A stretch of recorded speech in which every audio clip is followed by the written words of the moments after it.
Hey everybody, Jason Burmis here, and normally I don't just take into account what the United States is saying about China and technology ad hoc. I don't normally trust it. And that's why I wanted to go over this story, because I think this is actually a step in the right direction. U.S. blacklists 5 Chinese groups working in supercomputing. Now, supercomputing is exascaling, and it is much like a normal computer. It is not quantum computing. And really, it's been entrenched in high-tech U.S. and global business for some time. There's a lot of controversy surrounding Huawei and, executives in the company working for the Chinese government. And I assure you, just like Google, absolutely works for the United States government and the Chinese government, by the way, Huawei does the same exact thing. So there are concerns about tariffs, espionage, and technological supremacy. However, one of the things I was extremely critical of, because I just did not see the evidence, was the big hack, how China used a tiny chip to infiltrate U.S. companies. And if you remember this story, Bloomberg did a huge expose, and I remember reading the thing and thinking to myself, I don't know if that's true. There's what they're saying they found. However, this was supposedly put in boards, and it was put over into phones of all kinds. And I just never saw the evidence that that was the case. Now, that's not to say that China doesn't conduct digital espionage against the U.S. Of course it does, 100%, 110%.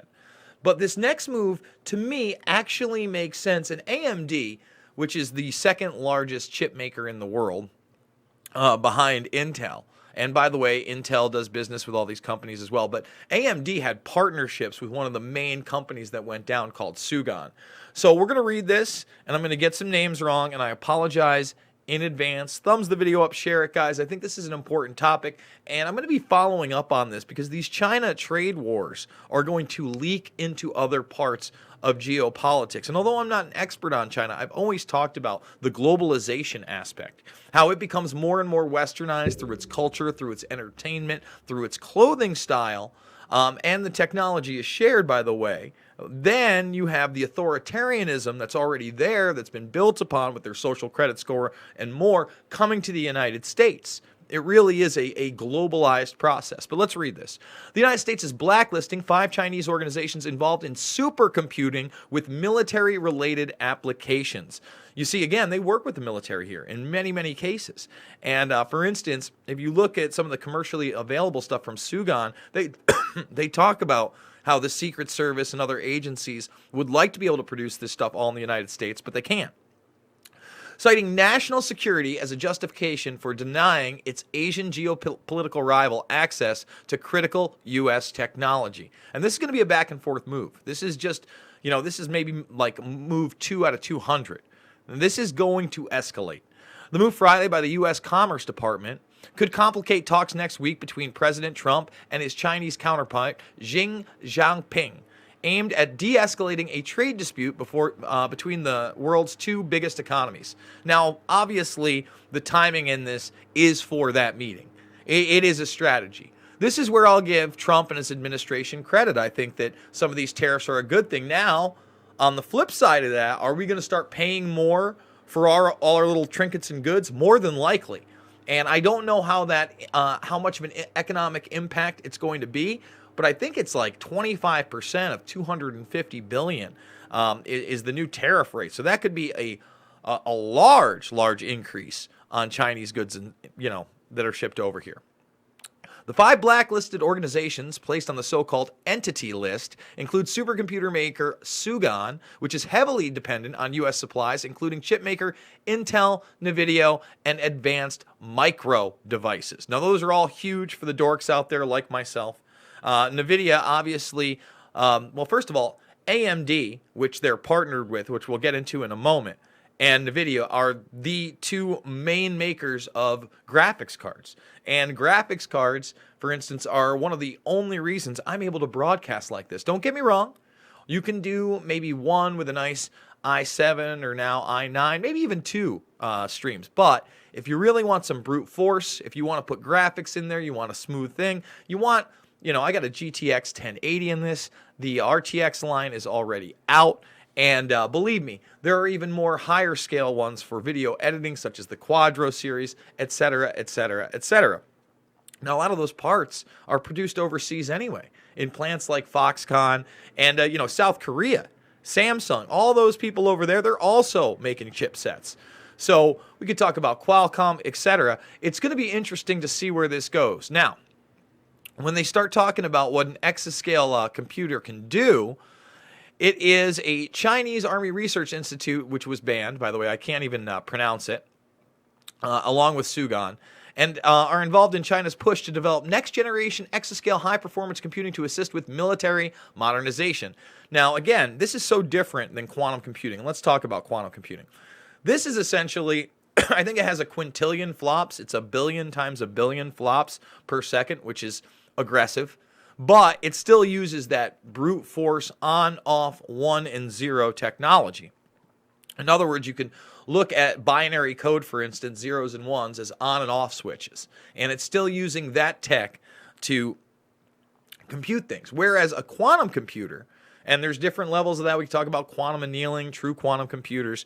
But what they're doing is not a brute force attack. In fact, the qubit instead of the bit is actually a 1 and a 0 at the same time, which is kind of mind-boggling, right?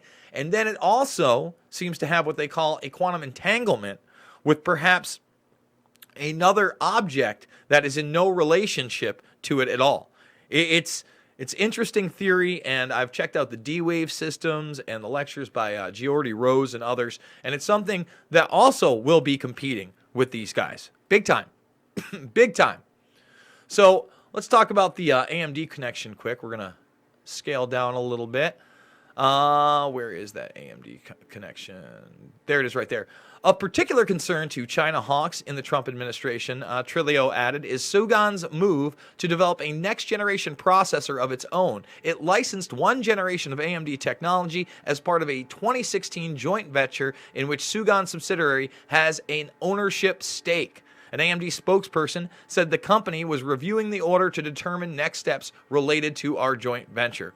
So I think that we're going to find out over the next couple of months how this is going to affect the economy, whether this is going to heat up. And by the way, the 25% of the tariffs on $250 billion is going to be huge. It's going to be a huge markup.